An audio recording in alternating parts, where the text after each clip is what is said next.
Le département a choisi de s'inscrire volontairement dans les questions de la santé et de la santé de ces populations les plus vulnérables, et il s'engage aujourd'hui dans l'accompagnement des plus fragiles, notamment des 18 à 25 ans, et aussi toutes les familles modestes qui dépassent un petit peu les seuils de la complémentaire santé solidaire, l'ancienne CMUC et ACS. Au niveau du droit commun en santé, donc, nous avons la complémentaire santé solidaire donc, qui remplace la CMU et les chèques ACS.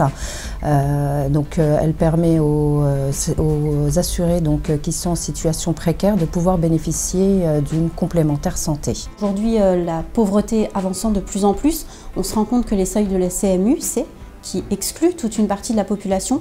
C'est une population qui vient encore en dessous du seuil de pauvreté, qui néanmoins se mobilise fortement dans le cadre de la vie de tous les jours et qui refuse de souscrire à des complémentaires santé qui sont beaucoup trop chers pour leur budget. La garantie santé est une complémentaire santé donc à destination des personnes situées juste au-dessus des seuils de la CSS, donc de la complémentaire santé solidaire, et des personnes qui subissent des effets de seuil, c'est-à-dire qui globalement ne peuvent pas en bénéficier, enfin ne peuvent pas bénéficier de la CSS, mais qui pour autant ne sont pas en capacité de pouvoir se payer une mutuelle classique. La première étape dans le dispositif, c'est bel et bien l'étude de droit, de vérifier que la personne ne peut pas accéder déjà au régime général, au régime commun. Cette mutuelle est hyper importante puisque pour un coût modique, vous pouvez donc accéder à ce fameux 100% santé. Les lunettes, les soins dentaires et puis les prothèses auditives gratuites.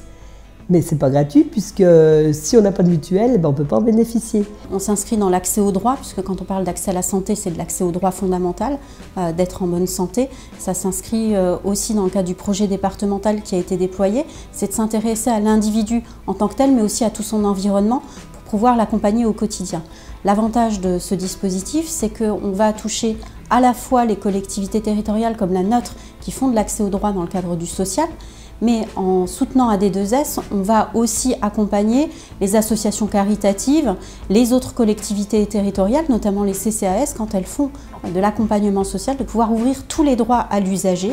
Et donc on s'inscrit en plein dans l'accès au droit qui nous tient à cœur, au plus proche des habitants.